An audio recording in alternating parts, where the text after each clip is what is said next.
Here we go. Hey guys, and welcome to another episode of Woke by Accident Podcast, a weekly chat about socially conscious topics impacting the culture. We have our most favorite co-host today, Sambaza, host and creator of the Sambaza podcast. He is a two-time nominee for the Best African Diasporan Podcast by the APVA, and he is from the Republic of Kenya in East Africa.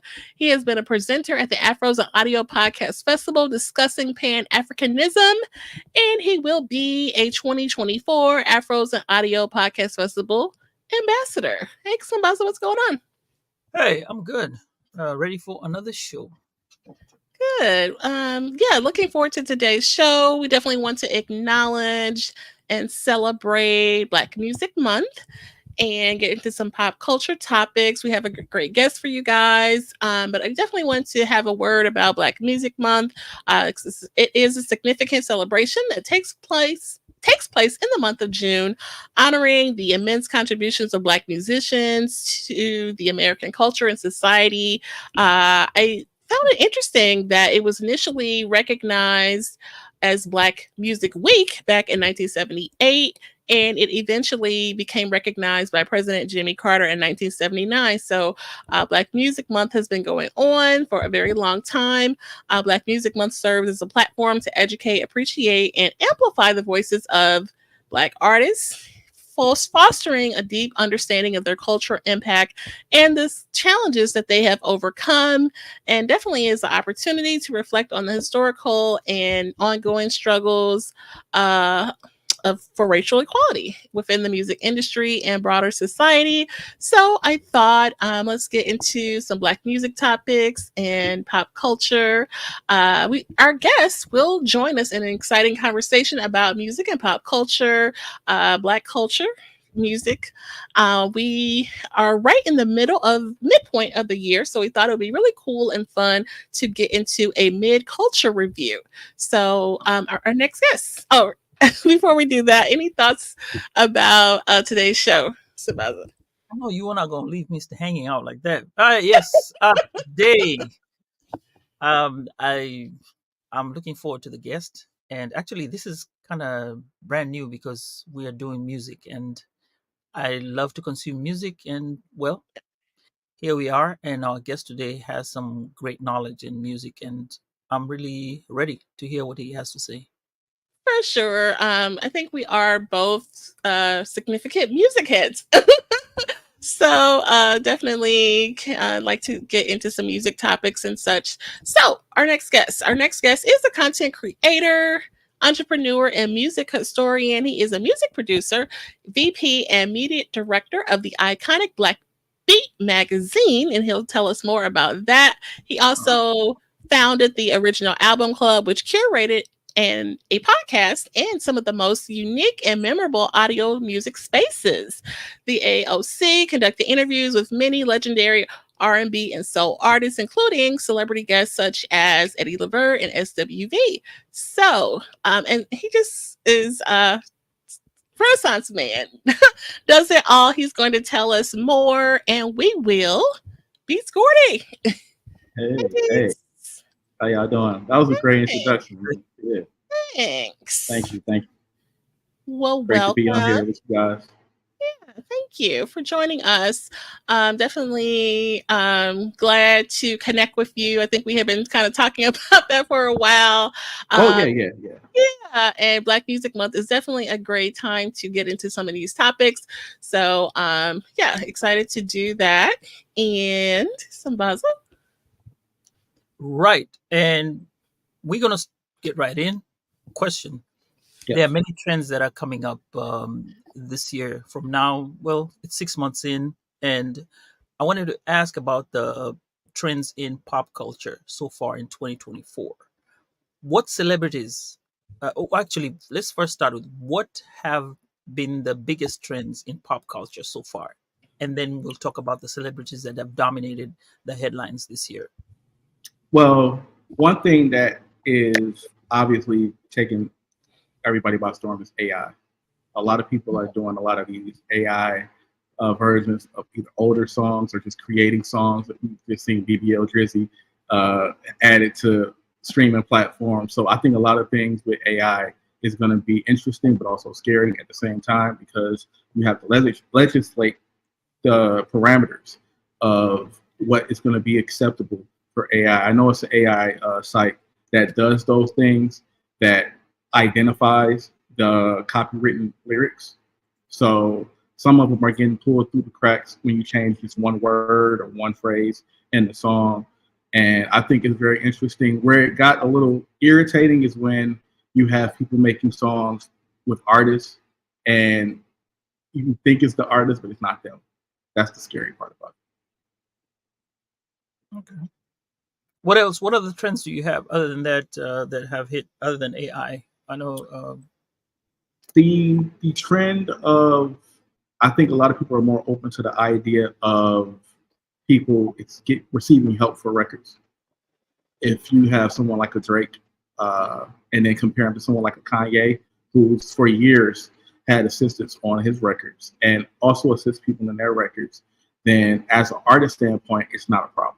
I don't see anyone saying, okay, as an artist, Kanye is not one of the best that has done it. So I think if Drake would have went into that standpoint as an artist, as opposed to just saying, oh, I'm the best rapper and you're getting assistance, then that's the difference.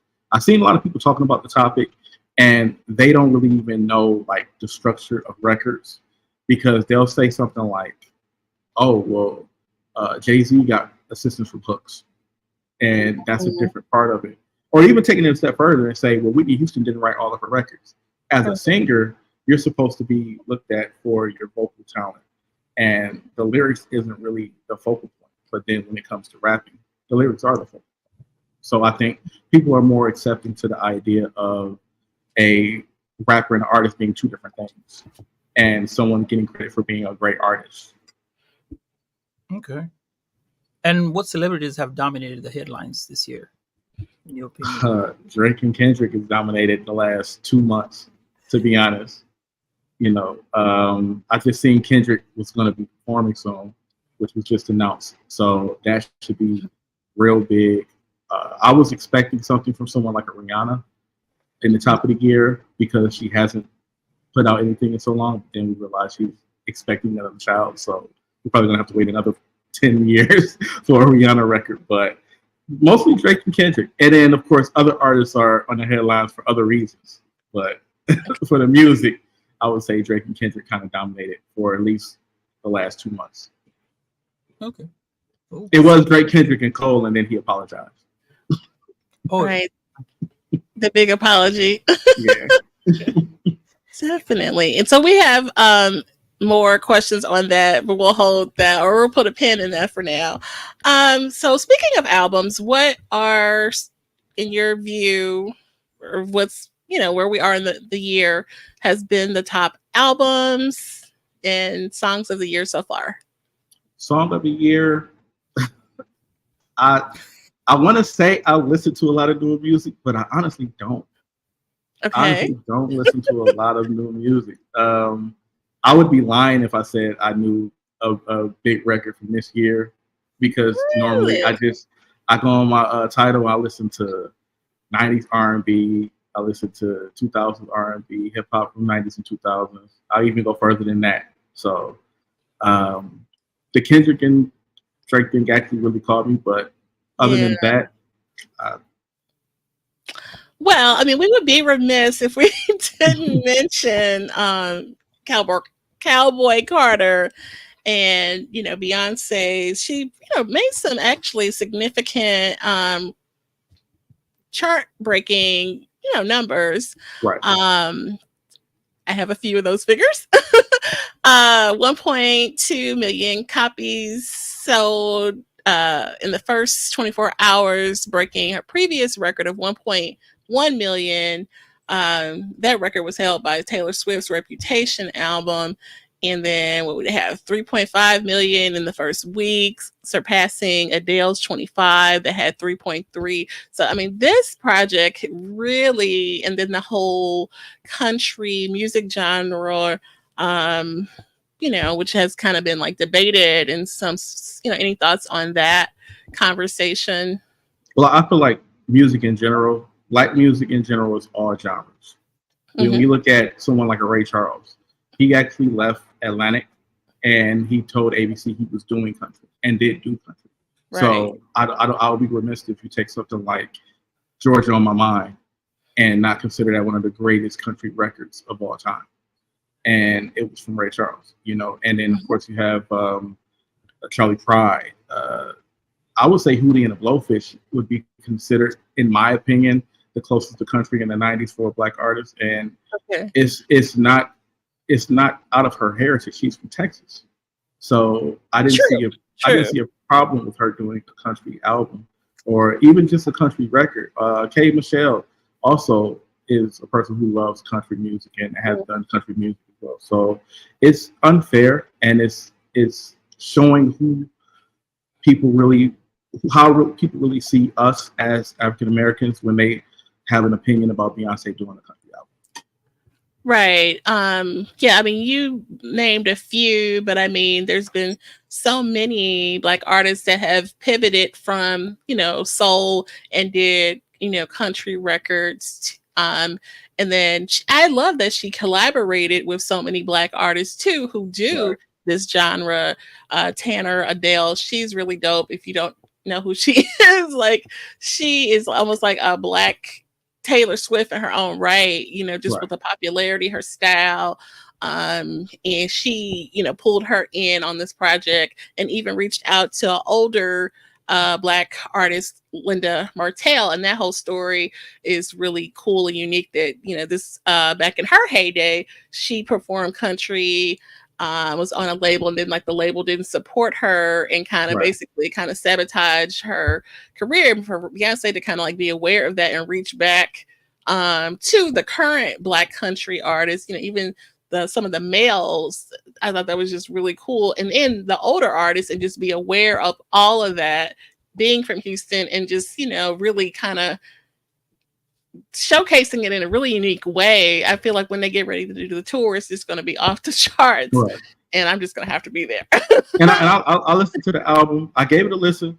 I didn't go back to it, but I gave it a listen and I supported it. So it's really commendable for her to step out of the box. What she did with the previous album, Renaissance, was groundbreaking. Of course, this is groundbreaking. So more power to Beyonce. Yeah, and then to know that this has been kind of like sitting in the can for like even before the other Renaissance. And I think she said she wanted to do this first.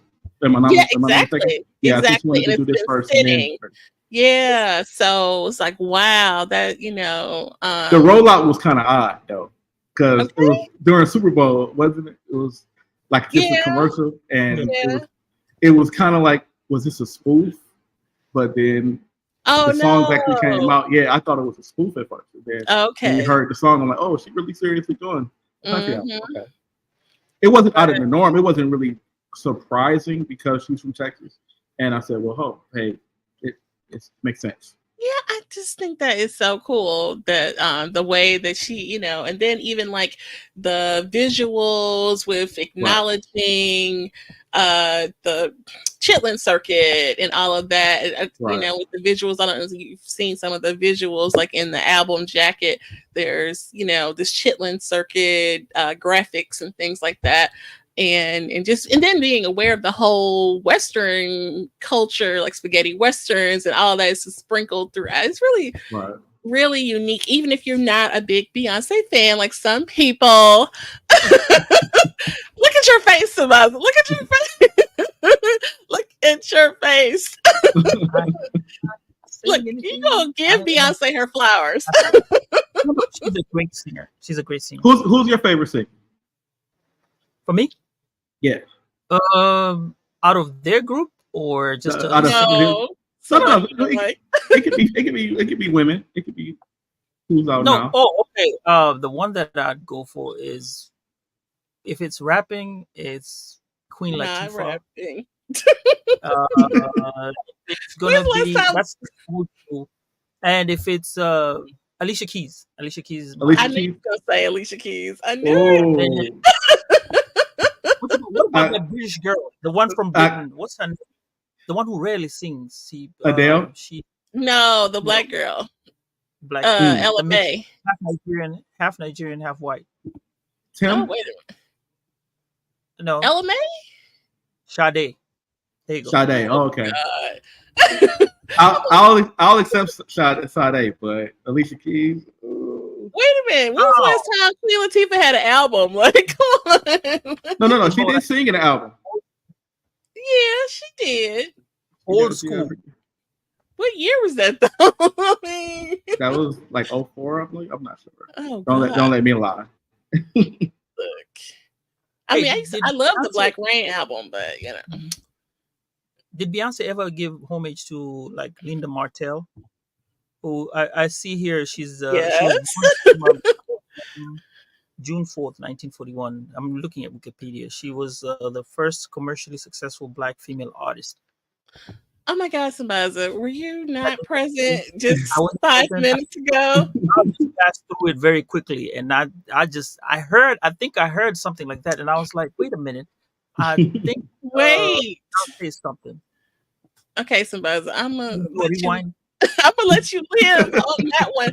But we literally just sat here and said how Beyonce reached into country artists, new and older artists, Linda Martell, and I literally just said that. Like, I thought I did. I thought I heard that. I was like, Yeah. you just tuned that whole Beyonce thing out. I'm gonna let you live. Okay. Give him a break, Ginger. Give him a break. yeah, it's I think, well, it was good that she did that. What about the guy? We never talked about the guy who's who sings country. What was his name? Charlie Pride. No. The other dude. He's kind of recent. He's really new. Oh, you talking about the light skinned guy that looked No, like no. Well, I don't know how you call light skin. That's vague. Is he not a melanated person? He's melanated, not high yellow, but like, yeah. And he's young, right? I know who you're talking about. Young, yeah. He's probably Yeah. What is that little guy's name? I know exactly who you're talking I about. have no idea. Wait a minute, Beats. I have no idea. Hey, Okay. he said younger guy. I have no idea.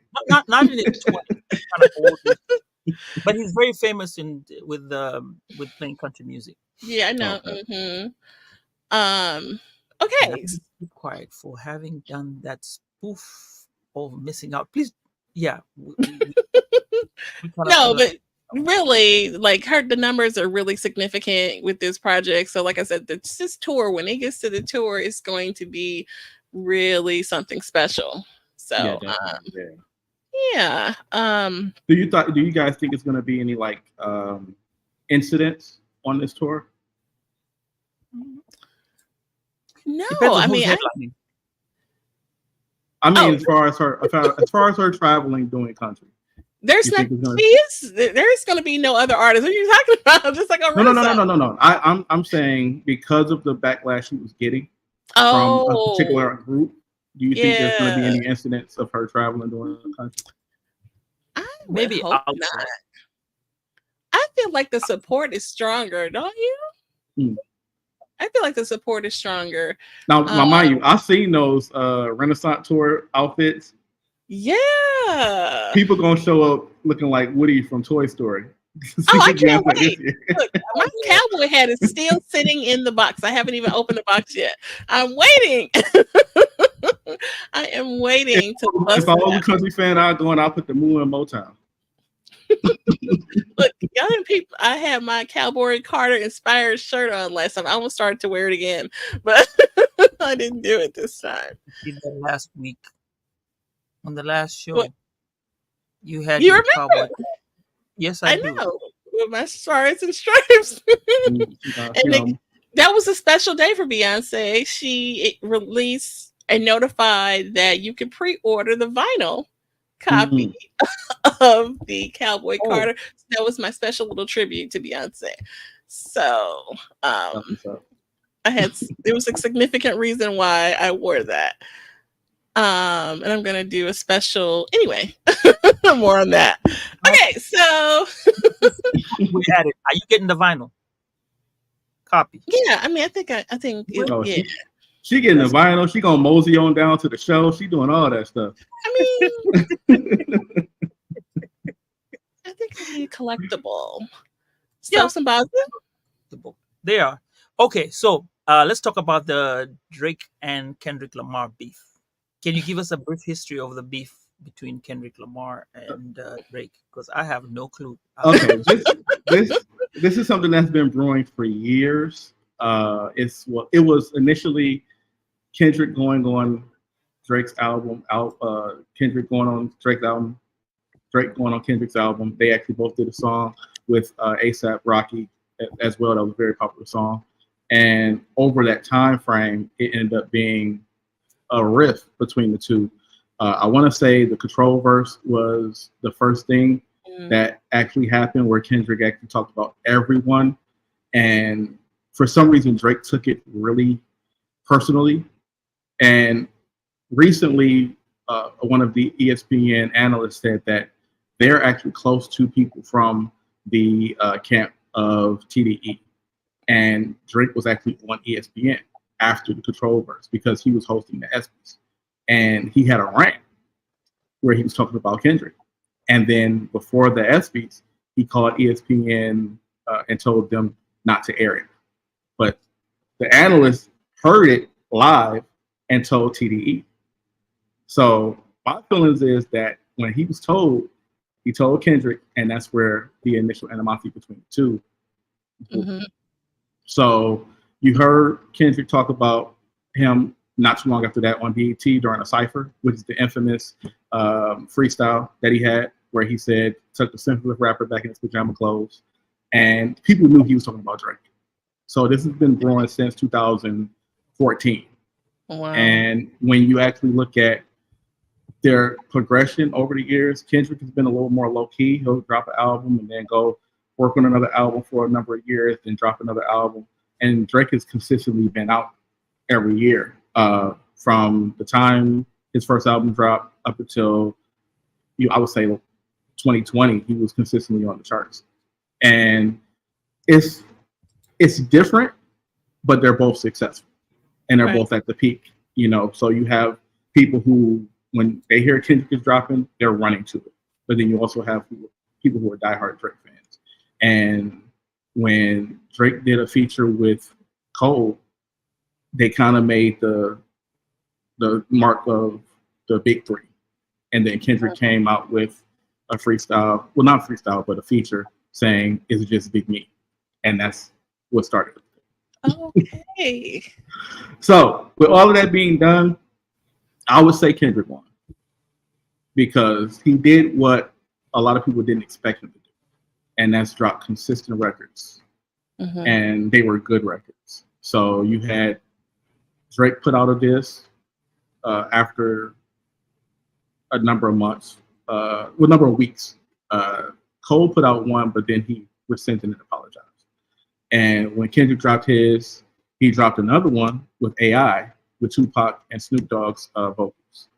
So the thing I didn't like about that is a lot of people who are not musicians make AI records, and they'll take someone's verse or take someone's voice and they'll rap it in their cadence. And you can hear it and say, well, is that really Tupac or is that not? It's a little confusion because it sounds just like the artist. Drake disregarded the cadence of Tupac. So you could hear Tupac's voice rapping like Drake. And that's why it was bad. So people say, oh, it was creative. And I'm like, well, it's creative, but it doesn't sound nothing like Tupac. The voice sounds like Tupac, but the rapping style is not like Tupac. Right. And then, of course, the family, or not the family, but the people who own the estate asked for cease and desist. Did they? Okay. Yeah. So then you have people that were waiting for Kendrick, and they put the shot clock up. Now, I don't know if you guys know what the shot clock means. That means if I put a record out, you have this amount of time to respond. How long? Some people would say, okay, so if I put a record out, and then you put a response out on Saturday, I'll probably have until Tuesday to respond. Hey. That's a decent amount of time. Yeah. But this is what people don't realize. Are you familiar with the Jay-Z Nas beef? Yes. Okay, so Jay-Z did Takeover on the Blueprint, which came out September 11th. Okay. Nas came out with Ether December 4th. That's a whole 4 months, basically. Yeah. So when Drake says, where you at, Kendrick, it's like, we know how Kendrick is. He doesn't drop records like that. So I particularly wasn't really concerned with the shot clock. I knew whenever Kendrick came out, he was going to come out with something. And he did. He came out with a record. Drake came out with a response. And then Kendrick came out with a record. And then Kendrick came out with a record. And then Kendrick came out with another record, which ended up being Not Like Us. So he probably was working on a couple at the same time, don't you think? And he just tweaked them or something? I think once you're in a zone, it just happens. Now, I'll say, if we expected that from Kendrick, the biggest mistake that Drake did was to put 3 different records on one record, because Family Matters is a good record, and it does 3 beat changes. But if he would have separated those 3 beat changes, he would have put the first one out, and then Kendrick dropped, and then put the other one out, and then Kendrick dropped. He would have been prepared to drop the other one. Now, the beat change thing, that's like a Kendrick play move, right? Like that is. Come on now. That is. But the back-to-back is a Drake move. Okay. And that's what Kendrick did. Okay. So that's why I say Kendrick won. And then, of course, the Heart Part 6, I kind of predicted the Heart Part 6. On Twitter, I said, if Drake comes out with a record after Not Like Us, he has to name it the Heart Part 6. And then he came out with the Heart Part 6, because that's a Kendrick thing. So it was kind of predictable, but the record didn't hit. The record didn't hit like it should have. It was kind of like a White Flag record. Okay, I'm scratching my gray hair off here. Which part is going where? I mean, okay, so this beef, like they hit, understands it, right? They hit below the belt. I want to get your thoughts on like the accusations made and all that. And okay, so when you listen to other beef records, true, like sometimes accusations kind of help, even if they're not true, because they just leads to something that either has been rumored or something that is attached to it. Baca having a weird case and still being around OVO is not a rumor. You can actually look up his case. But when you look at the footage of like Drake on stage with a 17-year-old and he was dancing with her and they kissed her on the forehead and they asked her how old she was under 18, like that that kind of plays along with the whole Drake liking young girls thing. You know, it's nothing really there that really plays along with the Kendrick beating his wife, besides the fact that it was a rumor before. Okay. So rumors and then things that are tied in, they play along with the beat. It's everything is fair game. I mean, you're talking about guys who had songs about each other's family. Right. I don't know if you caught it, but in Family Matters, he said Kendrick came in the house. What did he say? He said, "Where's your auntie at? I want to speak to the man in the house." Oh no! Yeah, I remember that the song about the aunt coming out. And then Kendrick had the song said, "My auntie's a man now." So it not just came out. Okay, got it. Yeah, no, they were transitioning. So those things are all fair game in beef, you know. Yeah.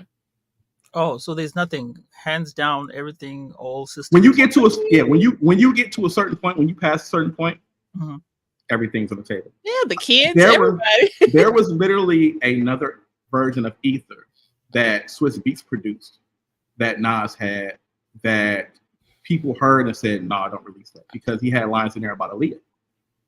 Okay. Oh. And they were like, "Yeah, that's too far." And then when Jay-Z did Super Ugly, his mom made him go on Hot 97 and apologize to Nas. So you would know when you're at a certain point. You know what I mean? Yeah, when your mom, he started talking to people's moms. I mean, I remember that Super Ugly. I'm lying. He went. he went in. Yeah, he did. So how does this beef affect the music industry and their respective fan bases? I think I think people are looking for lyrics now. Like they kind of went on a whole party run of just wanting to hear good beats and just wanted to dance. But now I think people want to hear lyrics more.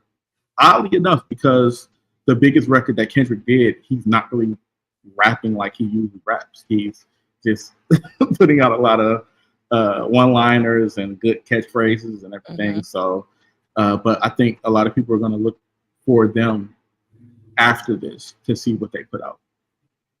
Okay, so it was like a precursor to their It's like a good spar match. You know what I mean? Like sometimes you gotta. Sometimes when you have music go to a certain way, go a certain way for so long, you look for something different. And I think this was something different. We didn't expect Kendrick to drop so many records within a span of 2 hours. True. And what about okay, wait. Let's hold on just 1 second. I gotta give some time to some comments here. Miss MacD said, I took it as a spoof. This was referring to Beyonce's Hmm. song, country music song. Say, I didn't take it as serious at first of all.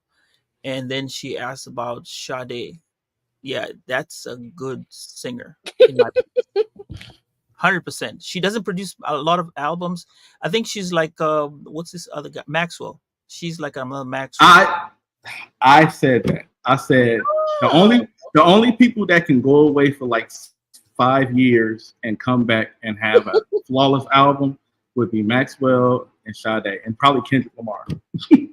there you go. Now back to this the Kendrick Lamar and Drake beef. Have other artists, celebrities, and people who are in the industry taken sides in this feud? You had a lot of people who had thoughts about Drake Mhm. that probably didn't vocalize them before, that around this time came out and said what they had to say about Drake. Rick Ross, you Yeah, had that's true.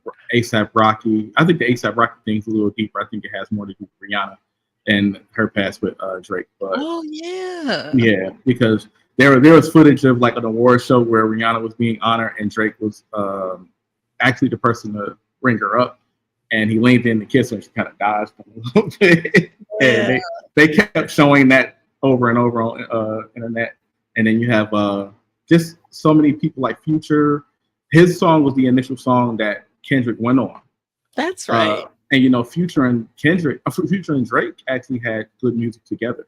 They But did. if you ever seen that Spider-Man photo of Spider-Man pointing at Spider-Man, Yes. that's the Drake and Future when it comes to women. Okay. They're the same. They're the same person, basically. Oh. So I'll say it's probably has to do with a female, and more than likely it was. That's why they fell out. And then Metro Boomin, of course, being close to Future, he got into it as well. Shout out to Metro Booming, St. Louis. Oh yeah, St. Louis. That's right. Hey.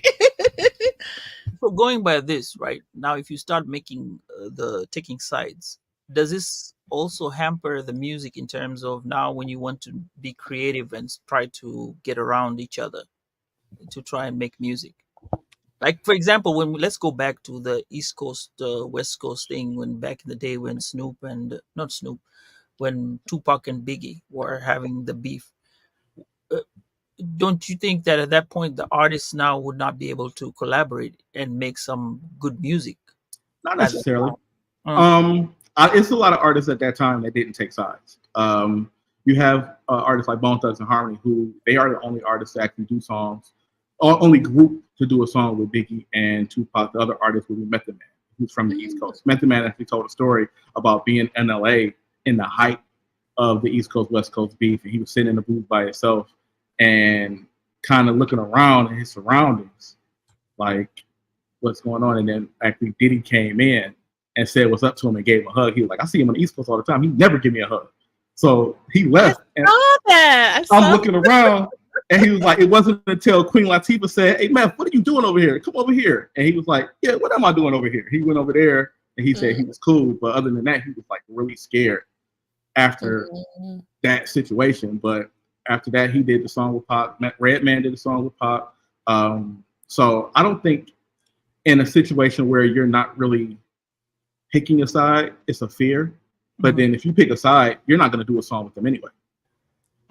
Okay. It's not really anything that's going to change. And I feel like those camps were more dangerous and scary than the Drake camp or the Kendrick Lamar camp. Would you say like they were rolling around with like real gangsters? You know what I'm saying? Like, I mean, Kendrick is like connected by just he's not connected for his own actions. He's connected by association. And then with Drake, I don't think it's any like real connection besides the fact that Jay Prince and Jay Prince Jr. was managing him at one point. But other than that, it's not them taking matters into their own hands. Okay. Yeah, I would hope that it would not get to the street level. It wouldn't. Yeah, I think they're more knowledgeable about what's at stake. If it comes to that point, we all learn from the whole Tupac and Biggie situation anyway. So I don't think it's an issue with them just going overboard with the violence or anything like that. That was the last concern for a lot of people. That's why a lot of people was mad at J. Cole initially. And they said, well, he's making it like it's a life and death situation, which is rapping. Well, we hope not, but you know. We know J. Cole. J. Cole is not that type of person. So we know when he's rapping, it's going to stay on wax. So a lot of people said that. It's just on wax. That's true. Okay, so Sambaza. I found this really, really interesting piece, and you did share a lot. Have you heard some of the songs? Really? Okay. All right. But you know, that's interesting. Who said that? Who was that? That question. I got sources. I'll go ask. And then kind of keep. I'm surprised you haven't heard "Not Like Us." That is the most. You've heard that one. The most catchy diss record I've ever heard in my life. I seen kids at a bar mitzvah dancing to "Not Like Us." Yeah. People's first wedding song. Not Like Us. What did you say? Not Like Us. It's called "Not Like Us." It's like it's like To Catch a Predator on with Mustard on the beat. Y'all gonna make me start going and bumping it around the house now. I'm telling you, listen. Wait a minute, I've heard two different reactions. I heard some people say they didn't like it and it ruined them, and then I heard some people say they liked it immediately. I haven't heard a lot of people besides Drake fans say that they didn't like the record. Yeah, I bet your kids know Sambaza. I bet they do know something. If it's on shorts, if it's on the shorts, because do they play them on the shorts? They played it everywhere. If you want to hear the song, just scroll down your Instagram timeline. It's gonna pop up. $1 Million Baby and Not Like Us. They're popping up. Actually, that's one of the biggest songs now. $1 Million Baby too. Okay. Now, I'm gonna ask this other question on behalf of Miss McD. Right? What is the point of rap beef really and truly? Seems so silly to me. Okay, so to help sales, and that's one of the angles that we were trying to get you to. Nah, because initially sales had nothing to do with it when it came to rap beef. You had rappers from the beginning of rap beefing, you know. So I don't think it has anything to do with sales. It has to do with competition. It has to do with saying, okay, when you have a list of these top rappers, I want to be at the top. And sometimes when it comes to a rap battle, personal things didn't get into it that much. That's like, okay, Ice Cube talking about business transactions and talking about all the members of NWA, and then it evolved into that.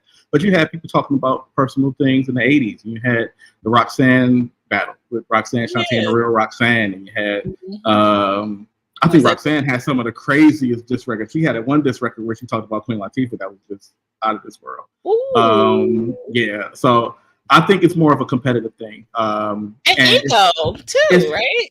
Ego, yeah, but I mean, everybody who got competition in their blood has an ego. Right. That's with basketball. That's with If I Michael think Jordan. Michael Jordan literally scared his teammates sometimes. Like he socked Steve Kerr in the face. So at practice. So I mean, it just comes with what you sign up for as a rapper. And some people who rap are artists, and then some people are looking to be the best rapper, and that's the difference. So that's what I say. It's the reason for beef sometimes, and sometimes you just don't like somebody. Some people just don't like. Ooh, I can wrap my head around that. I'm the best. I'm a rapper. I'm the best. I'm better than you. I'm gonna talk about your shoes. You know what I mean? Like on a regular job, somebody at McDonald's, nobody can make these fillet of fish like me. Right. I'll make the best fillet of fish in here. Exactly. So it's like a confidence thing. I can. Yeah. I mean, I lay the fillet down. I put the cheese on diagonally. I put just the right amount of tartar sauce. Like, yeah. And I think it's worldwide. I'm not gonna say it's only in the U.S. It happens even in Kenyan music scene, Tanzanian music scene, all African scene. They'll always play that issue where, I'm the best. So people try to here and there. So, Miss McD, yes, it does make some sense at some point, and then also I think it drives sales at some to an extent, because then we are. I think the only beef that drove a lot of sales was the East Coast West Coast. I think that was the only one where you saw Bad Boy selling a lot of records, and then you saw Pac go 5 million, Snoop go 5 million. The Dog Pound even sold a lot of records. I like the Dog Food album. Mobb Deep sold a significant amount of records during that time. It was a good time for music, but it was a bad time in those situations. Yeah. But you just don't go look for Not Like Us. So right now, if I go look for Not Like Us and download it and listen to it, somebody's got to get paid. Well, this is the thing. This is what Kendrick did that was smart. This is the thing. So a lot of people were reposting Not Like Us when it first came out, and their videos were getting taken down for copyright. He removed the copyright and allowed people to just put it up. And I think he's the only artist I heard that do that, where he allowed people to basically promote that record without him getting paid. Because I put up a lot of videos on Instagram, and I always get my videos taken down like immediately, especially on TikTok. That's why you heard Not Like Us so many times, because it is on streaming platforms. But if you put it on there, just have it in the background or going on live and have it on, they didn't take your video down, or they didn't flag you, which was smart. That's why I think it's so catchy. And he's probably like in tune and watching them, or has someone watching it. And he has a page with like 2 posts with over like 300 million people watching. Yeah. And he knows what's going on. He's not participating, but he knows. It's a strategy, totally. Yeah. So it is smart, right? Very smart. I hope that answers the question. I hope it does. I can't see any comments, but I hope I answered it. No, you did. Oh, that was the the one that she had. So no, she had before that.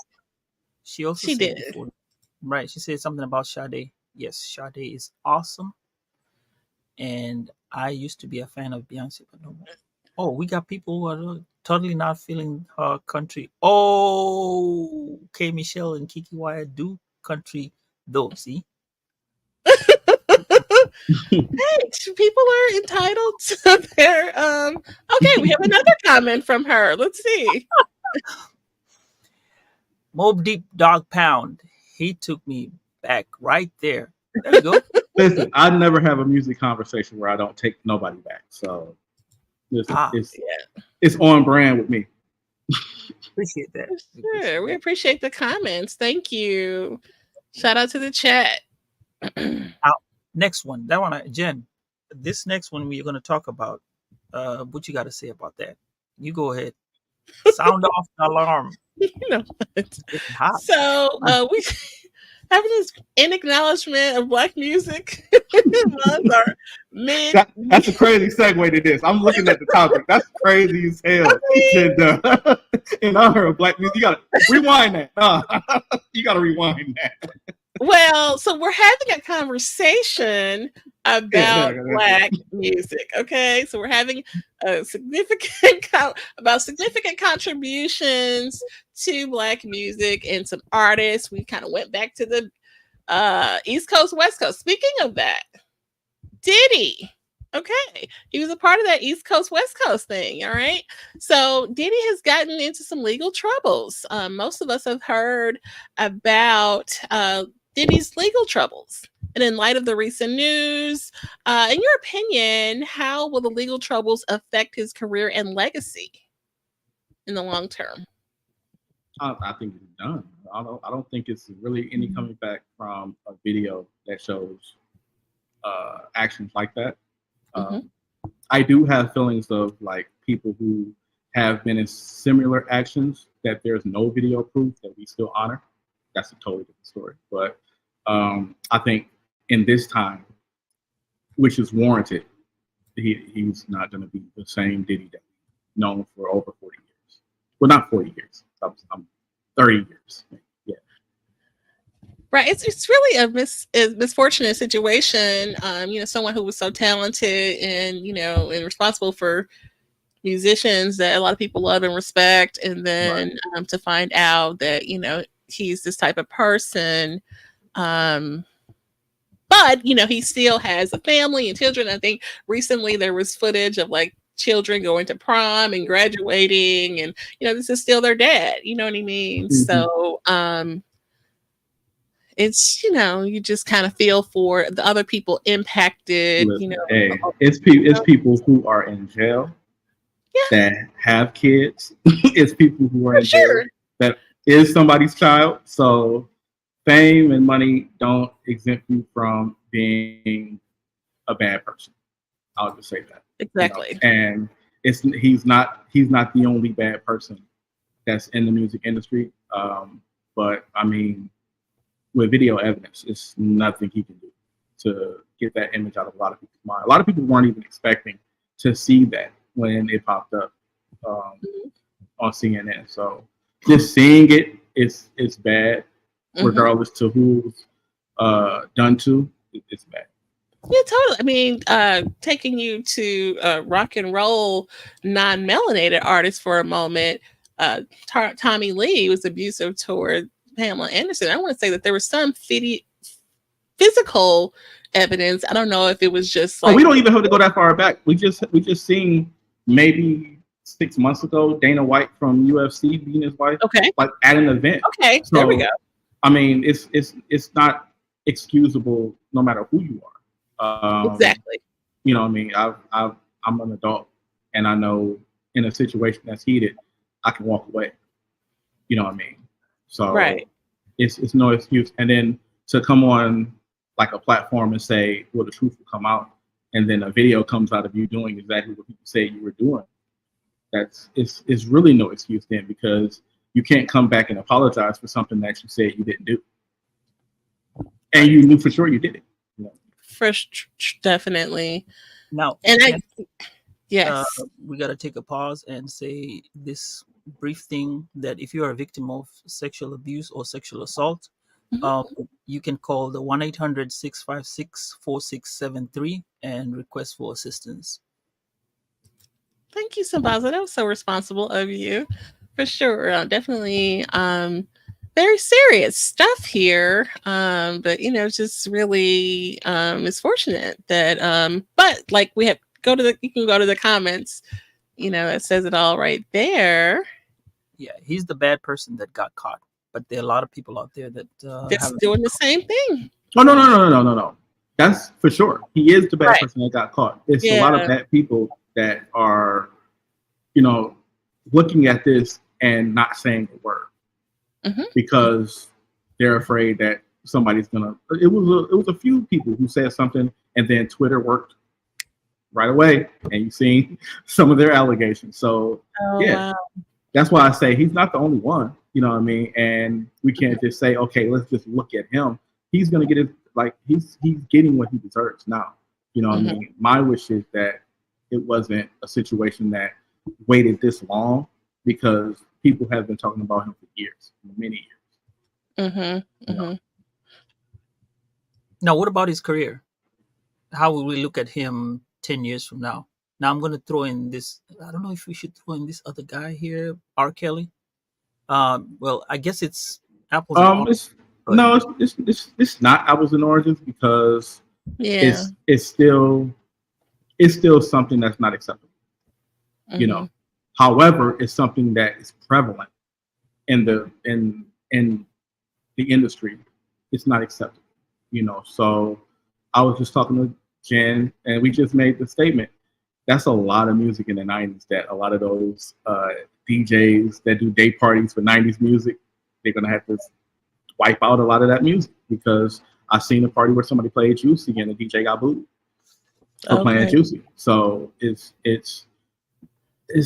undescribable how many artists today are being looked at and said, hey, we're not accepting that. Let's mute your music, because it's artists that performed years ago. Music is still getting played, and they've done things just as egregious. That's true. You know, but it has to be done. Definitely. I don't judge anybody that say they don't want to hear a song from Diddy or they don't want to hear a song from R. Kelly. You know. Yeah, a lot of people, like you said, DJs, or I think they've even pulled some of the music out of like the radio stations. Yeah, radio stations. And I know a DJ from, I want to say she's in Florida, that said that they put a memo out and said remove all bad boy music and music with Puffy in it. Okay. So even music that is not under Bad Boy that he is on. It was some kind of commercial something too. I forgot the name of the company or something, and they pulled him out of it. And that could have been anything because he has so many deals and such. It had a lot. True. And I see that he's kind of like making his plan, selling off this, and kind of. A lot of people are just backing away from him. Yeah. True. Okay, so you want to go to the comments about the Mr. just said, I don't think that we should cancel a person because of his personal life mistakes have been exposed. That's a thought. I guess the music from the person or what have you, but it really kind of it's apples and oranges. It's well, it's not really apples and oranges. I don't know why I say it's kind of you gotta play it by ear. Sometimes some people don't want to deal with the person. You know what I mean? So it's a situation where I just don't listen to art. I just don't listen to art. So probably would be the example, because his music is so sexually charged, and if you just look at the lyrics, listen to the lyrics, and then you look at the things that he is accused of doing, or has obviously been charged with doing, it just kind of gives me the creeps personally, and I don't want to hear. I don't want to hear about you remind me of Jeep. I don't want to hear about somebody's booty. With thinking about people who wasn't able to go to the bathroom and all these different, I don't want to hear that. So I personally I'll be okay if I never hear R. Kelly song again, even though I can't tell you how many, people still will step in the name of love. Okay. Look at you getting excited about stepping in the name of love. What? Yep. What about that one? Because you can't erase memories that you get from those songs. So that's another thing too. People have a lot of memories. Throw it all away. I say throw it all away. But Diddy, speaking of Diddy, since go ahead. No. Go ahead. I want to hear this. Go ahead. Okay. So speaking of Diddy and the catalog and the whole shebang, him being potentially canceled, the chances of his music being, like we said, DJs are being told not that they're pulling him here, they're pulling him there.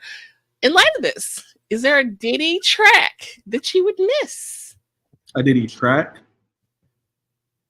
Diddy in particular, oddly enough, the record that I'm thinking about is actually a record that has Jay-Z and Biggie on it, and it was from No Way Out, the Young G's record. And that's the only record. No. I personally like that better than other two records that Biggie and Jay-Z did together. Okay. It's actually from also the No Way Out. I would say No Way Out, Victory. That was probably I was because told by Knife Wonder, Victory was not a top. Knife Wonder told me Victory was not a top 20 Biggie record on Clubhouse. wait. Yeah. Wait, shout out to Knife Wonder.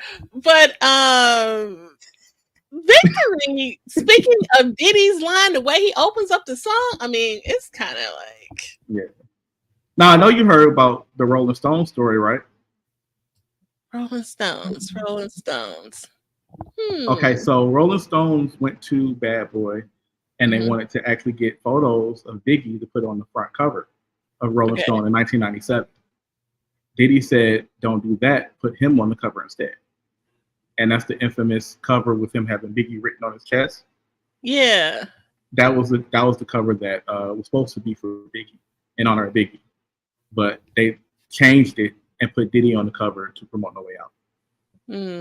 This man. I mean, I'm not surprised. I'm not surprised, sadly. And there's an article. I'm reading it. It's a long article. I think it's by New York Post or something. I just have it saved. I want to go read. It's a whole story about him and his ways. So, I'll take a read on that one and kind of figure it out. But like I said, the song I wanted to say the song that I would miss would be him and Mace. I think there's one that he sang with Mace. Is it Can't Hold Me Down? Yep, that one. Okay, that's a good one. That's decent. It's not a whole lot of tracks where like Diddy is like really vocally, you know what I'm saying? So that's why I said Victory, because the way he opens it is kind of significant in the way that the beat changes up or whatever. So. I'm not gonna lie. The Love Come Down, Diddy Dirty Money, that was my song for a minute.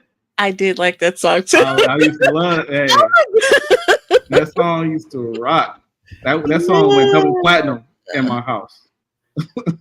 Yeah. Speaking of R. Kelly, before we move on. Not R. Kelly. Yeah, what's that? Which song would you miss from R. Kelly? Jen Dub gonna be mad, but I haven't stopped listening to R. Kelly. Oh God. Hey, listen, okay. I have this theory of whatever music you lose the virginity to, you're gonna love that music for the rest of your life. And oddly enough, I used to have like an R. Kelly mixtape. Oh.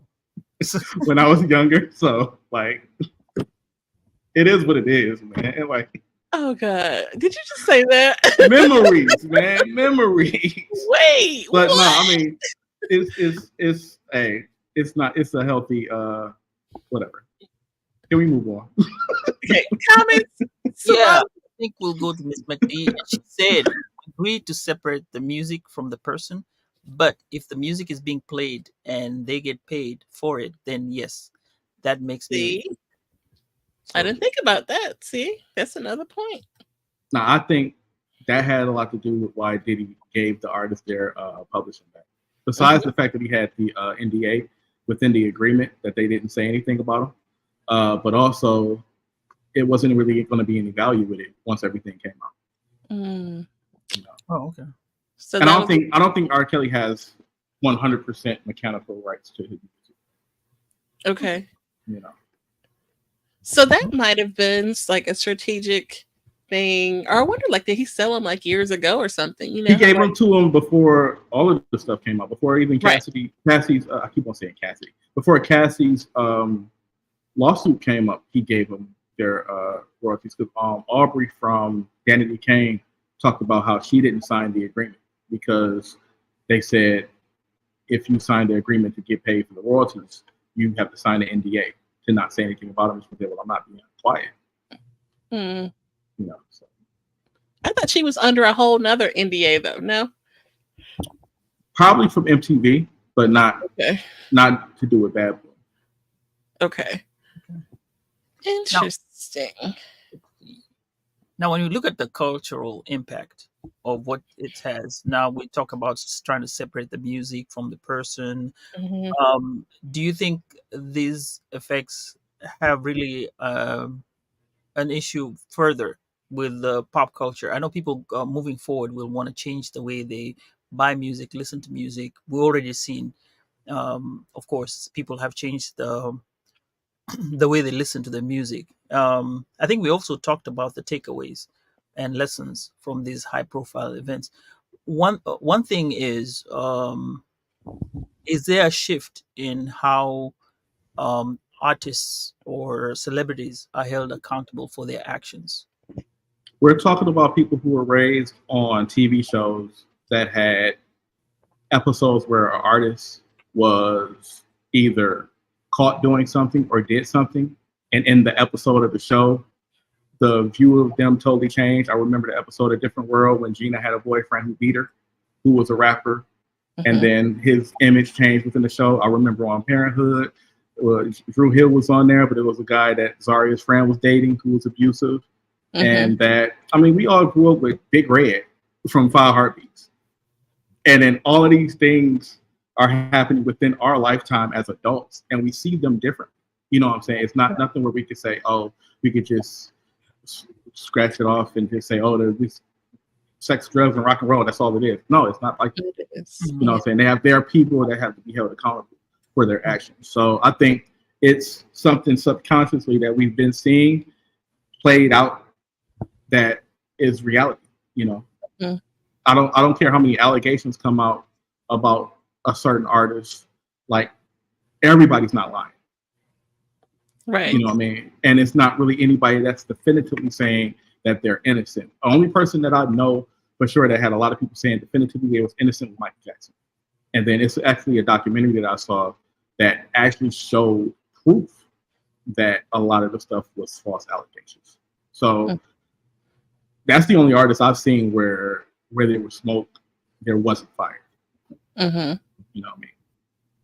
Yeah, it seems like in Michael Jackson's case, they used his odd, personality or his odd actions as a way to, hey, we can, look at him, look at him. He walks around talking about he climbed trees and he thinks it's okay for everybody to just get in the bed or what, whatever he Well, this said. is the thing, and I'm glad you said the whole bad thing. You see my loft, right? Yeah. See how spacious my loft is? That's his bedroom was bigger than my loft.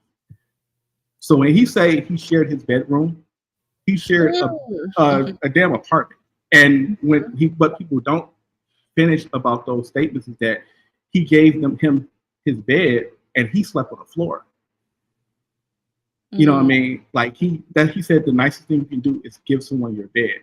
Yeah, if my mom comes over, she's gonna sleep in my bed. She really sleep on the couch. She been sleeping on the couch a lot. But when my mom come over, she can sleep in my bed. That's the nicest thing I can do for her. When my daughter comes over, I'll sleep on the couch. She can sleep in my bed. You know what I mean? But they take that and say, oh, well, he's in a room the size of a Motel 6. No, he's not. He's in a room that has a studio and an auditorium and all that stuff. Like, he's in a big spacious room, and he had numbers of people in it. So it's like you're taking these things and you're looking at it from your view and saying, oh, he's crazy, or oh, he's weird. You know what I mean? And he's just, misunderstood. That's his element. Like, for example, I think Yeah. there's a joke one time Steve Harvey said about Michael Jackson. He said, look, y'all people don't understand how much paper this guy has. I mean, he takes his giraffe to a veterinarian. Now, who does that, and what kind of veterinarian is he calling?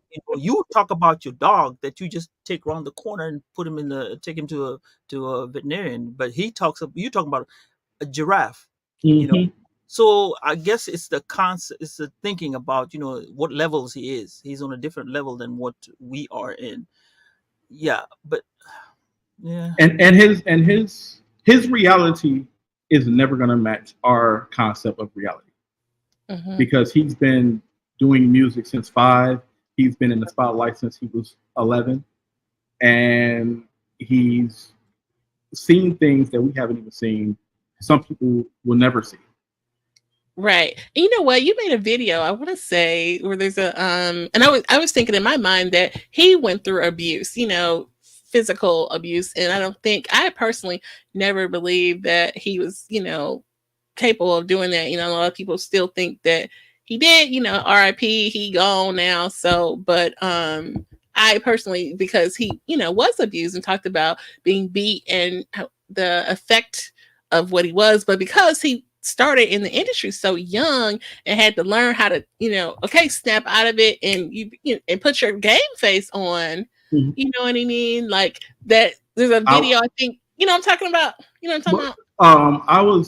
I worked at the Motown Museum, and I talked to some of the people who were there not only when Michael was younger, but when Stevie was younger. And they said, well, if you look at Stevie Wonder when he was 11, and then Michael Jackson at 11, Michael was a grown man compared to Stevie. When it came to work ethic, he didn't mess around in the studio. He went in, did what he was supposed to do, came out. He would get different like cough drops just to make sure his throat wasn't scratchy and all this stuff. Stevie would play around. He was a prankster all the time, like just played around. You know what I mean? So they said that was the difference in Joseph, teaching them discipline. I would say my grandfather raised my dad, my uncles, and my aunt the same way Joseph raised them. It was that time frame. You know what I mean? So if you listen to the Jacksons actually talk about Joseph, they have the utmost respect for Joseph. From Marlon, Tito, Jackie, after having kids, I think they understood more, and they basically respect Joseph because they came up from Gary, Indiana. It was either them being where they are now or them still being in Gary, Indiana. True. I mean, really, raising your voice, yelling, maybe it's not healthy. Yeah, it's not like yelling at a child is not healthy, of course. But I mean, I know a lot of people who were raised like that in that time frame. So yeah, considering what they were up against, it's still commendable. You know what I mean? It's not the best, but it could have been way worse. Right. And I was thinking of, I want to say it was like an old clip of Michael Jackson saying, "It's so great, it's so great." And then like the film is still rolling, and then he's like, "I really hate it. I hate it." Oh yeah. And what I'm talking about. That's what I'm saying. He was talking about touring, and he said, "I don't like touring. Get up every day. You gotta do this and that." And it was like, "Well, Michael, don't make it sound too bad." He said, "Well, I won't make it sound too bad, but you know the truth." And then they rolled the camera. He said, "I love the tour." And everybody started laughing. Yeah. And then, but he's like, "I hate it," and it's like, really wow, you hate it, really? But you gotta remember, like he was headlining tours by himself, no opening act, and he had to be on stage for more than 3 hours doing that every night. You know what I mean? The Bad Tour was like one of the biggest tours of its time. You know what I mean? And he had like 3 different legs of that tour, from North America to different countries all over, and then back to North America. So it's exhausting, and then he did it with Dangerous, he did it with History, he did it with he wanted to do it with Invincible, but they didn't allow him to. But yeah. Wow. This wasn't even supposed to be about Michael Jackson. Hey, he's the greatest. He is. Yeah. I mean, you can't Black Music Month. I mean, come on now. So yeah, for sure. But yeah, we're talking about celebrities being accountable and the shift and that kind of thing. Oh, yeah, definitely. There's definitely an artist that has a lot of accusations that I know is probably guilty more than Michael Jackson. So it's oh wow, yeah, and you probably know who I'm talking about too. So yeah. Okay. You're so silly. Like me, I don't know. I kind of left out on scandals. Oh, okay. No problem. Don't worry about it. Okay. It's you get to a level. It's like okay, okay. So before we go next, I think Miss MacD says R has too many good hits. Hard to disconnect him from the word B, and yeah. Disagree.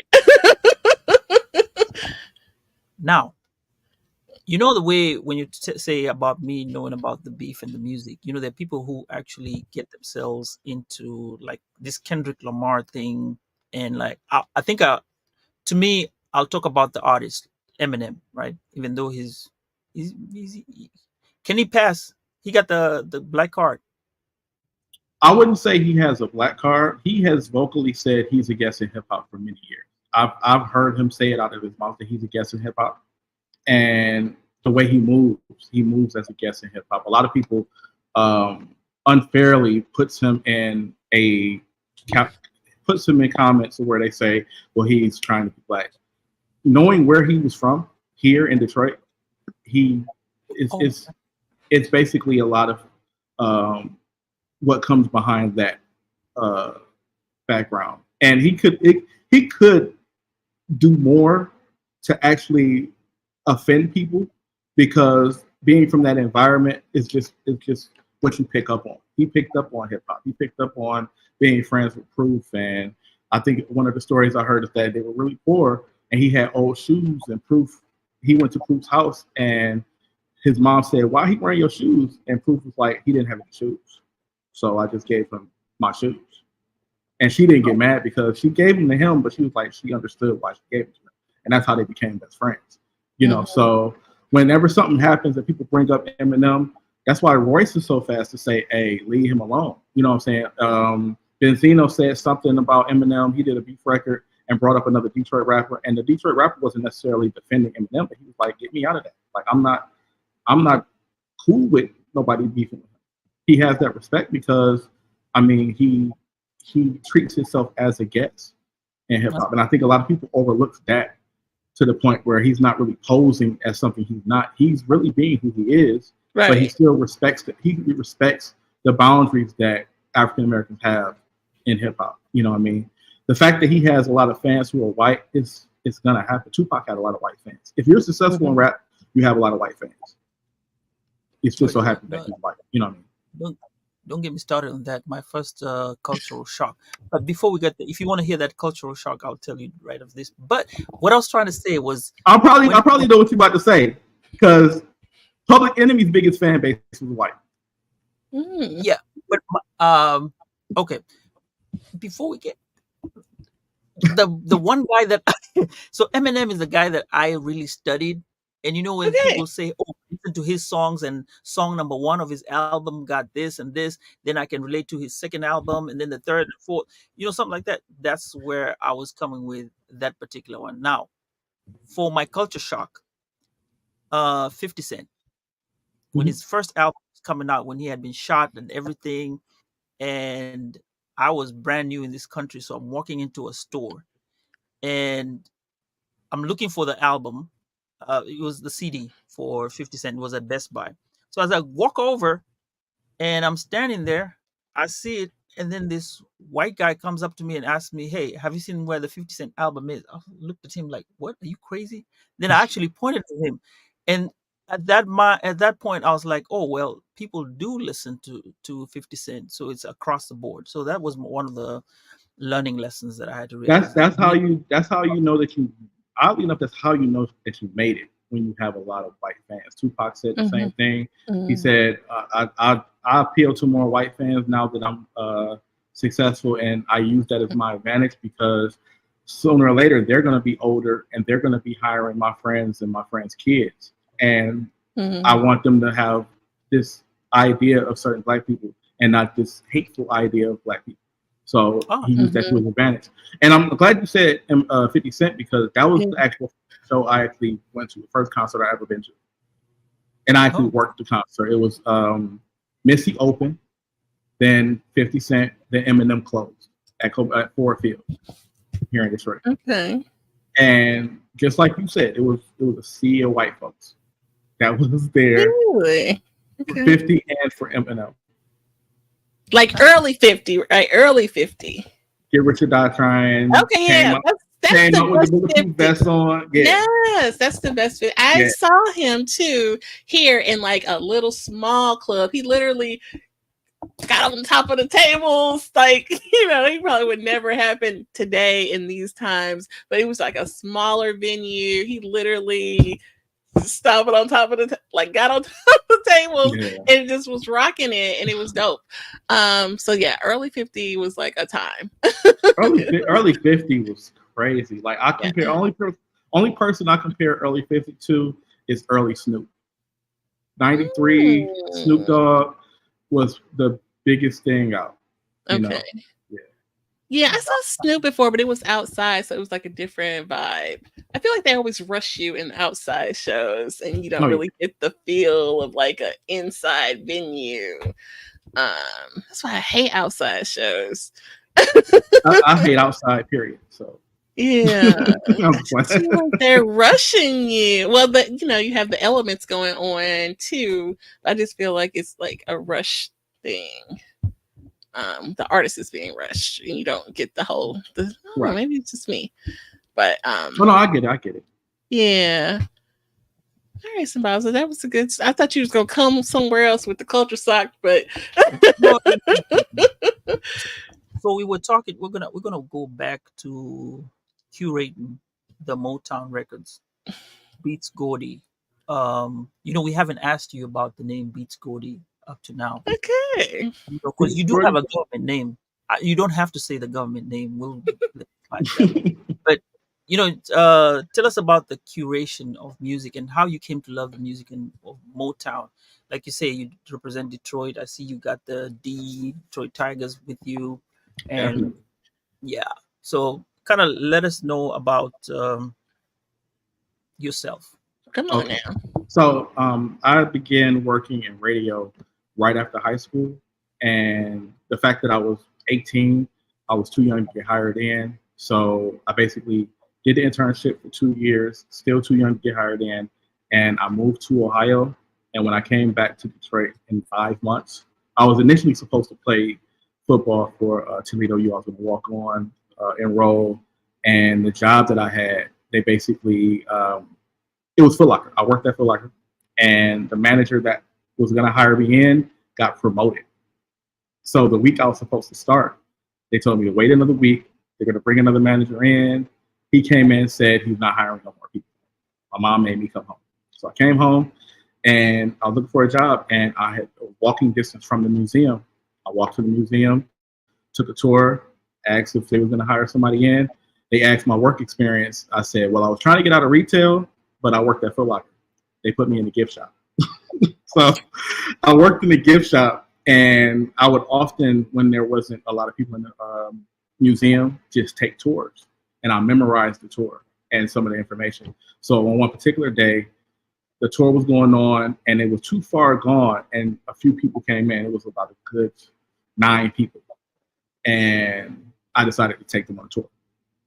So I took them on a tour, went around, came out the other side, and the manager for the gift shop saw me open the door and let them in the gift shop. And I went right behind the counter and started ringing up. And when they left, he said, did you just do a tour? I said, yeah. He said, well, do another tour. I'm going to follow you. I did the tour. He followed me. And he said, well, I guess you're a tour guide now. He didn't take me out the gift shop. So he just had me do both until he hired somebody else to fill in for the gift shop. And I became a curator at the museum. Met a whole lot of people. I did a tour for people like Sinbad, so many different people. Motown acts, people who were musicians with Motown came in a few times. So my love for music was already there, but the knowledge of the music came along with knowing the music, and it just grew, you know. And I just started learning about more stuff outside of Motown over those years. That is so cool. And then I want to say you either posted or mentioned that you own like some memorabilia pieces too. Is that right? Well, I have a record collection, and I do save like lapel pins that go on your lapel. Those are more hip hop pins, but my record collection is diverse. So I have records from Motown, and I also have the little white and black and white photos with signatures. I have some of those as well. Okay. So yeah, I've got Bobby Rogers, Otis Williams, Duke Fakir, their signature. I met Smokey Robinson twice. The first time I met him, he was doing a promo And the second time I met him, I took a picture with him, and that's when he and Barry Gordy came with American Idol, and I took a picture with them. And of course, you've met Mr. Barry Gordy. And Mr. Barry Gordy, yeah, That's cool. yeah. Oddly enough, I have a family member who grew up with Barry. Okay. That, my grandfather's cousin. When my grandfather passed in January 2010, and I sat next to my uncle, and his cousin walked over, and my uncle said, "That's Uncle Bud." So I looked over, and I saw him, and he looked like Red Fox. No lie, like Red Fox in army fatigues and all this stuff. He went up to the casket, paid his respects, and left. And I wouldn't say about 2 months later, he came to the museum. And a friend of mine was ringing up was getting started with the tour, and I was ringing up at the box office. And I said, "Hey, Uncle Bud," I'm Robert's grandson. He said, "You are?" And I had his screenshot on my phone. I showed him. He said, "Yeah, you do look like Robert." So I've let him in for free. And he was like, "Well, no, I'm just looking for Robin, who was the person running the museum." So he went in, and the friend of mine who was actually doing a tour came over. He said, "You know that guy?" I said, "Yeah, that's Uncle Bud." He said, "Man, the last time he was here talking to Barry Gordy, and they were talking like they ain't talked to each other in years. Like on the porch, laughing, talking and everything. Come to find out, he grew up with Barry Gordy." Okay. And Cool. he basically was a friend of the family. So that's the closest I am to a Gordy. A lot of people ask because of Beats Gordy. What happened is I managed producers. So producers make beats. So I was the Barry Gordy of beat makers. So that's Come why on now. Beats Gordy. Hey. That's where Beats Gordy come from. So apart from the one you just told us, the memorable moment at the museum, did you have any other favorite moments that you've had with people who sprung around, maybe came from? Just the people that comes a lot. Whenever Nikki Gilbert goes on live, I always want to say that I miss her dad. Her dad was Clay McMurray. Every time he would come to the museum, that was my guy. He used to come in, we used to talk a lot. He did If I Were Your Woman by Gladys Knight and Pips. He produced that. He also produced the Temptations Christmas album, not the Silent Night, the one with Rudolph the Red-Nosed Reindeer with Eddie. He produced that album as well. He did a lot of other productions on Motown. So talking with him, talking with Pat Cosby, she's still around. She actually is the wife of Hank Cosby, but she used to also watch over Stevie Wonder as well. So when Stevie Wonder was younger, he used to either be with her or with Esther Gordy, Barry's older sister. So she used to have a lot of stories as well. And just a lot of the people that would just come in, and they had a map with pins for everyone who was from different areas. And if you came from an area that wasn't represented, we let you get a pin and put it on the wall. And rarely that happened, but when that used to happen, it was amazing how this map was just full of people from all over the world that just came to Real House. Yeah. And the music too. The music is just great too. Yeah. Okay. So you kind of already gave us a few little stories. A wild card, best music story. I know you guys. It's another story, but I can't really say it like I want to. That you're comfortable sharing. No. The funniest thing to me is when someone is actually talking about someone famous like a regular person. So the alumni was actually around talking. Yeah. And a person was brought up, very famous Motown act was brought up. And I want to say the person's name who said it because they're pretty popular too. They said, "Don't bring them up in front of me." And they were serious. Like as a heart attack, they were serious. So like if you knew me, you heard the story before. Okay. That's just hilarious to me. It reminds me of like Soul Man. Yeah. Okay. Cool. And I want to ask about your collection of my collection of records. Yeah, kind of mention about two of your best that you like out of the ones that you have. I'm a huge Stevie Wonder fan, so everything between Music of My Mind and Characters I Have, all those albums in between Music of My Mind and Characters. That's a lot of albums. Well, one album I don't have, and that's rightfully so. It's The Secret Life of Plants. And that's only because my favorite song on that album is on Musicarium, and I have that Musicarium album. Okay. I have a Jackson collection, including Jermaine. Y'all put some respect on Jermaine's name. Yes, definitely. Jermaine has a career that rivals a lot of people who are not Jacksons. So I have. I mean, I definitely the length of it. I mean, like the no. If you look at his career, it's artists that are solo acts that wish they had a career like Jermaine Jackson. It just so happens that his little sister is Janet, his little brother is Michael. But I have Jackson records. I have Jackson 5 records. I have Michael, Janet. I got Centipede. So like I love pretty much a lot of Jackson records. You know what I mean? I don't have Latoya's, but what? When I go to the record store, they don't have Latoya. I'm sorry. Like if they had Latoya, I'd grab it, but they don't ever have. So that would be a rare one then. Not really. No. It's just the fact that whoever have them, they not giving it away. Now I have some rare records. I have some white label Jackson records. Okay. I have a Jackson record that doesn't even have a cover. It just has not for distributing purposes, and those are like the white labels. Okay. Oh wow. You know, I stumbled across you talking about Berry Gordy. I stumbled across on I want to say was it Paramount Rick James documentary from like a couple years ago, and was that Berry Gordy's son? That Terry Gordy.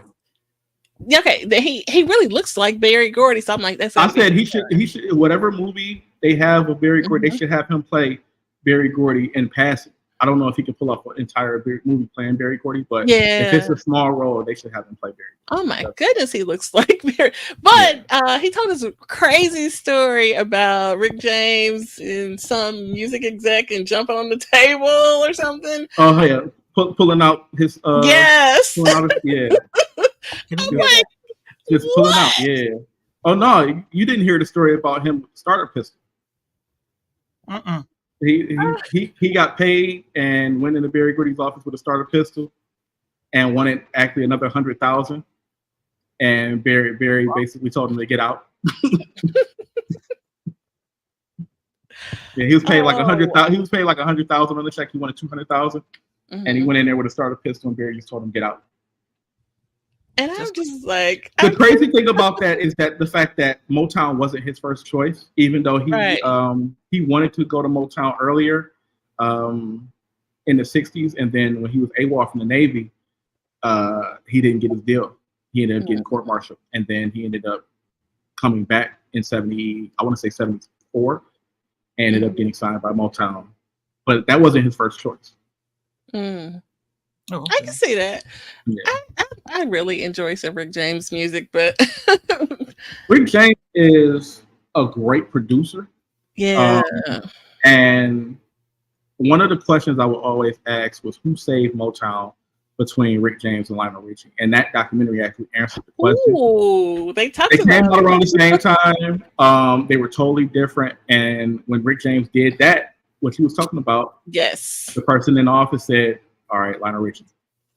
Isn't that something? So that shows you that your behavior and antics or whatever you want to, lifestyle, whatever, can impact your career, right. Because, I mean, the talent was there. I mean, undeniable, but he was wilding out.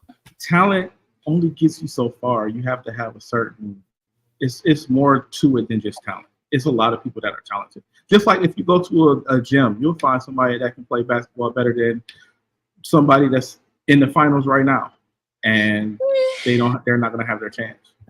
But I mean, are artists afforded, like, especially when they're young, these crazy and wild moments? Like we heard Ice Cube, winning a baseball bat in some industry. TLC too, But they had a lot of skin in the game before they did things like that. I mean, you would think Rick James had a lot of skin in the game when he did what he did, but it's I mean, that's wild. He pulled out. Like, come on. Well, and then the whole thing. So I mean, it's talent is great to have, but not being an asshole is something that is an acquired taste too. Interesting. So I got a question. In your time at the museum, do you have an artist that should have been out there that people did not know of? Yeah. Like, for example, the way we've talked about artists, they say you gotta have some grit in you. You gotta be at the right place at the right time. Which one of those artists in Motown, the Motown records, do you think should have been accorded much more stardom than they were actually given? That's a good question. I think besides the drugs, the Barge should have Oh been yeah. Oh my god. probably they probably would have been as big, if not bigger, than the Jacksons were when they were at Motown. Hmm. I've had that take somewhere. Yeah. You know, and actually not just the Barge, but Switch, because Okay. Switch was very talented. Switch could actually they got their name because they could switch instruments. The person that played the drums could switch and play the trumpet, and the person that was singing could play the keyboard, and all of I them. did not know that. Yeah, that's where they I got did their not know name from. So, Okay. and then you had Bobby DeBarge, you had Philip Ingram, who were great vocalists. So, I think Yeah. I think they could have been a great group continuing on through the 80s. That time in the 80s with Motown, I'll tell you, a lot of people don't realize the time shifting affected Motown a lot. A lot of people give Berry Gordy criticism for selling Motown. I give him criticism for who he sold to, but Okay. not for selling. Now, Dick Griffey from Solar wanted to buy Motown. Hmm. And him buying Motown would have been great. However, the reason why Berry Gordy had to sell, when you think about it, in 1967 was their biggest year. They sold 20 million records. Well, not 20 million records, but they made $20 million in 1967. And you got to think about it. That's their prime. You got Marvin Hmm. Gaye, Stevie Wonder, Temptation Supremes, Four Tops, Martha Vandellas, all of these different artists. And they made $20 million in 67. Fast forward to 1987. They had to make $40 million to break even. Not even make a profit, just to break even. Oh wow. And at that time, Rick James was going through drug issues. The Barge was going through drug issues. The Temptations were on a decline. Diana Ross had left and came back. Marvin Gaye had passed. Like all of these different things was happening at Motown. It was so bad that we signed Bruce Willis. To do what? Bruce Willis had a Motown album. Wow. Okay. Look it up. You can look it up. No, I didn't know that. Bruce Willis had a Motown album. Okay. Okay. It was called like The Return of Bruno or something like that. But that's how bad it was. So like, yeah, he wasn't going to get into rap. I mean, somebody might be thinking, well, why didn't he sign NWA? He was never going to get into rap. You know what I mean? But if he would have gave it to Dick Griffey as opposed to MCA, it probably would have been different than it is now. But that's what it was. Okay. Wow. Interesting. Okay. Before we get to something else here, let's see. So here, welcome Scorpion. She said, "I love outside. I just hate smelling like it." Okay. I agree. And I didn't get that. You know, like, we were talking about the outside concerts. Oh, the outside. Oh yeah. Look. Working in radio, I started to hate all concerts for a while. I hated concerts. I hated people. I just hate it. It was when you do parties and stuff in a work environment, like when you have to do these things, it becomes like a job. I love music. No. It's not the music. Like when you have to go to a party for work, you start to hate parties. Like seriously. I took the job doing camera work. And mind you, this is like 04, so it wasn't a small camera. It was like lights on top. And I'm in a club with this big camera, and people aren't even paying attention to me, and they're knocking me down. If you ever see, like, it was a scene on Chappelle's show where he was in the club and he was bumping into him and everything. They were doing that to me with the big camera. And I hated it. So after I left the radio, I didn't go to a club until maybe another 4 or 5 years after that. You couldn't get me to go to a club. That's funny. Let's go. Hey, shout out to Pedro. What's up, Pedro? Oh, hey, Pedro, what's up? Yeah. So the reason why they say let's go is because of you were talking about some stories that you were withholding and wanted to. Oh. Yeah. I mean, you got the story, but I mean, I can't tell the people. Right? I can't say to people.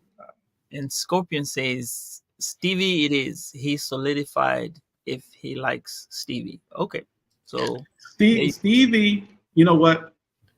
And a lot of people who love Mike and Prince, they use the dancing and just being a sex symbol. Steve was never a sex symbol, so to say. So that's what went against him. However, he had the best 5-album run in music history. 8 top 10 singles, 12 Grammys, 3 Grammy album of the year. And that was all in a span of 1972 to 1977. The album Intervisions almost was his last album because he almost died. Like he had a near fatal accident where he was driving. Well, he wasn't driving. He was riding in the car, and it was a log truck in front of him, and the log came through the windshield. Oh no! And he was in a coma for a long period of time. Okay. So with that happening, during that time, Intervisions was being promoted, and when he woke out of his coma, the song that they were playing on the radio was Higher Ground. And if you listen to Higher Ground, it talks about him having a second chance in life. Yeah. Which is eerie. Which is why after that next album was very dark. And then he took a break, and then Songs from Kid Life. But during that time period, that's when all those hits was made. So I always say he had a bigger, longer run than Michael, in a sense, or Prince with those 5 years. Paul Simon won the album of the year, and thanks Stevie for not making an album that year. That's how good he was. Yeah. Interesting. Oh wow. What kind of projects are you working on right now? I'm working on so many things. I just got into government contracting and grant writing. Not grant writing, but I have a grant that's written for my company. So I'm trying to get funds. I'm trying to get into transportation, trying to get into real estate, trying to get into consulting. I have podcast work that I'm trying to do as well. I did a podcast during the pandemic. Didn't like how it looked because we were doing it not in person. So I wanted to try to do something in person here in Detroit with a few friends of mine, a pod with no name. So look out for that. Also, I do interviews as well. Freeze Love, who's a great comedian, actually hit me up and said he wanted to do an interview soon. So I'm trying to get other guests, but doing interviews as well, and just continuing the love of music as well. I produce off and on whenever I feel like it. I get behind the boards and do some work as well. So I want to try to be the first person that's successful in multiple things at the same time. Hey. Nice. What about the socials? What's that? Your socials. How do we get everything is Beats Gordy. So just the way it's spelled down here or down here. Right. Beats Gordy. On TikTok, on Instagram. I'm rarely on Facebook, but Instagram and TikTok is where you can find me. Now we got to talk about the TikTok. This incident that happened from this guy of Detroit, your guy from Detroit. Oh yeah. No guy, but he's one of Detroit. The guy who got caught driving without a license, and it was all over TikTok. And you say we had to apologize for him. Oh no. We don't have to apologize. Well, he just went to court today. We don't have to apologize. Technically. Okay, so I can tell you about that. During the pandemic, people went to court still. They didn't stop court dates. So they would go on Zoom. Now, I know someone who went to court on Zoom, and they were dressed regular. The judge said, I'm going to have you turn your camera on. Go put on some proper clothes, or you're going to be held in contempt. Now, you still have to dress properly when you go on Zoom for court. So the fact that the judge let him wear a T-shirt baffled my mind initially. However, he was driving while in court. That's crazy. Even if he had his license, that's insane. So initially, the judge said in their records, his license was suspended. Now, when you have a suspended license, they don't just suspend the license. They just take your driving privileges. So whether you have a license or not, if they take your driving privileges, if you don't have a license, you can't go get one. But if you have a license, you can't drive. That's all clear, right? is just taking the driving privileges. Yeah. So he had his driving privileges taken. 2 years ago, they were supposed to reinstate them. So they reinstated them. However, he never had a license in the first place. So when he went to court today, the judge said he never had a license at all. Which is why I'm saying, how do you not know? You never went and took a written test, a road test to get a license. I apologized, actually. I did. I said, okay, if it was supposed to be reinstated, then I'm sorry. But to not ever have a license, no. You're stupid. You're an idiot. That's the dumbest thing. Where I didn't think he could be dumber than driving in the car during a court date. And then he came to court today and they said he never had a license. Man, and that's insane. I'm pulling up. Look, even if I have my license, I'm parking the car. I'm gonna even get out the car, sit in the passenger side, and then going for it. See, yeah, that was just so bizarre. So bizarre. No. It's not bizarre. It's stupid. It's stupid. Well, you know, it's stupid. He said he was mad because he went viral before. You deserve to be going viral because that level of stupidity is mind-boggling. The strangest things happen. So make sure, hey guys, if you're watching, be sure to follow Beats Gordy on TikTok. He makes content creator, makes some funny videos and stuff like that. I try. Yeah. We appreciate it. Cool. Super cool. We definitely support our content creator friends. So we're glad that you came by. Anything else to share? Beats Gordy.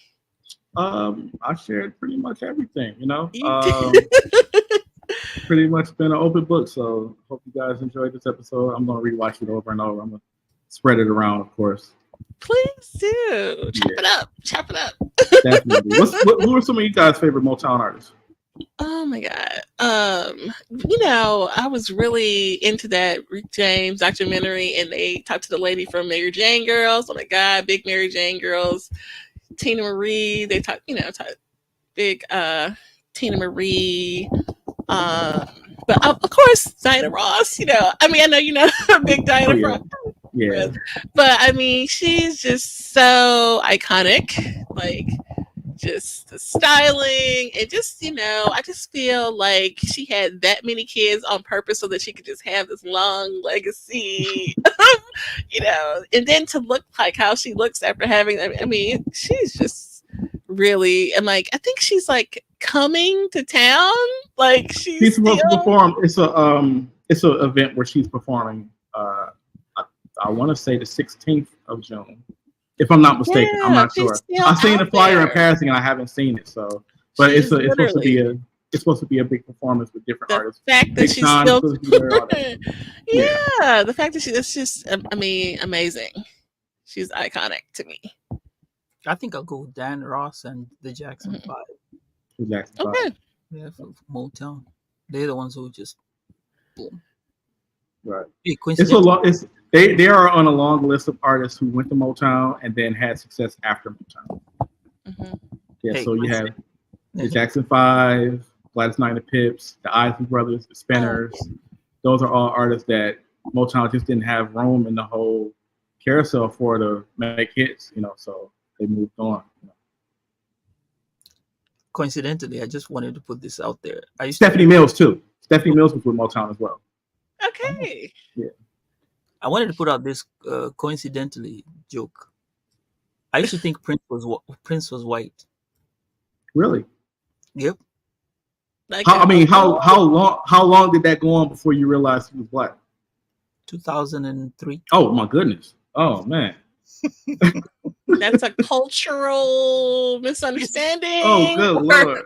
Well, you came to America in 2003, right? Okay. 2001. 2001. Well, you should have known in that first when you first landed that Prince was black. So there was a movie I watched. It was some boys playing basketball. three boys playing basketball. I remember them in a locker room, and then they were talking about Prince, and they were saying, "Oh, Prince was white," and they laughed about it. And I was like, "Oh yeah, well, he's white." But come now, when I got to America, and then now people started talking about Prince, and I'm like, okay, we don't, we don't. It's either you're white or black. Can't mix the two. So even if you're Mexican, you're still considered white. You can't. You never, yeah. So now that's when I He's got here, and biracial. so that's how I got. Biracial. I don't. For years, I don't think Prince was biracial. I think both his parents are black. I thought He's that just like very in light-skinned. Purple Rain, the Italian mother was kind of like a loosely. Nah, I think his mother was. I might be mistaken, but So is I that thought some he was movie stuff just they some movie did? stuff. Yeah, just some movie stuff. What? I believe so. Up. Don't hold me to that, but I believe in passing. I've seen pictures of Prince's mom. Because there's these, I haven't seen these siblings either that came forward They black. trying to, Oh, right. they black. They black. No, his siblings, but They black. Prince, You know what I'm saying? Prince See, is, in my mind, Purple Rain is his story. So I just What do you want me to do?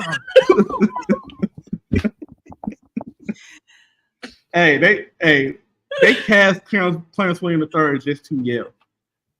I think they heard him yelling. They said, "Oh, he got it." oh my god, I love that movie. Like I can literally. It was years before I watched the entire movie in one sitting. I used to watch like parts of it as a kid. Okay. But I would always. Purple Rain was one of the movies that rarely came on TV, and then every time it came on TV, I would miss the beginning. Okay. So that's why I always watched it like in spurts. And my mom was a bit VHS lady. So either she would tape stuff or my brother would tape stuff for her. And I think the tape that had Purple Rain was taped over. So I had to catch it somewhere else. Okay. Oh, hey, that's a Joe Jackson offense, taping over something. Oh, not Purple Rain. You go to watch Purple Rain and Royal Rumble is on there. Your butt bleed. It's a wrap. Hilarious. My mom like, I wanted to watch Prince. Who was Ultimate Warrior? Oh my gosh. Oh my god. Look at our numbers. We are going this is long. Okay. Go ahead. We have had a half year report. I think you're gonna have to come to the end of the year and do another report. I'm with it, man. I'm with it. This is fun. Yeah. Okay, it's cool. Christmas time. Maybe we might talk about now Christmas. Listen, I'm in Detroit, so I can't plan past 3 days. You got to make sure I'm still here, above ground. So. Okay. So every 3 days, call me and make sure I'm still here. We'll check out your lives, guys. Yeah. Make sure I'm still breathing. Yeah. Right. We will check on Beats. Oh man. Okay. Well, we will have those links posted where you can find Beats content. His videos, you can see what Beats is up to and tap in with Beats Gordy. Okay. Hey, listen. If y'all make a comment and I can't tag you in a reply, please don't comment. Because that make me look like I'm arguing with myself. Okay. Oh no, he's not gonna argue with you. You wouldn't do that. Oh gosh, hilarious. But yeah, healthy hip hop debates and all that. Yeah. All right. Okay, sounds great. So we appreciate you guys for tapping in. Shout out to the chat. Shout out to the people watching the visual. We'll have the audio very soon. All right. And if you found this episode meaningful, please consider sharing it with your friends, family. Subscribe, like, share if you made it this far. Right on. Okay. And then stay tuned for more engaging content. We look forward to continuing these important conversations in the future. Shout out to Black Music Month. Shout out to men's mental health. And everybody be aware and call those numbers if you need to call. If you need to talk to somebody, reach out. someone is there. You don't have to deal with those things alone. And we appreciate you guys. Beats, stay around so that we can properly send you off. And Sambaza, we just celebrated our Independence Day. Our Independence Day on the 1st of June. Kenya Independence Day is the 1st of June. Was it? Yeah. Go ahead. Shout it out. Well, hey, I'm waving the Kenyan flag, and we celebrated the 1st of June. It's called Jamhuri Day, which Kenya became a republic, and that's it. Okay, shout out to the Republic of Kenya. Wakanda forever. And all right, guys, thank you for listening, and till next time, take care.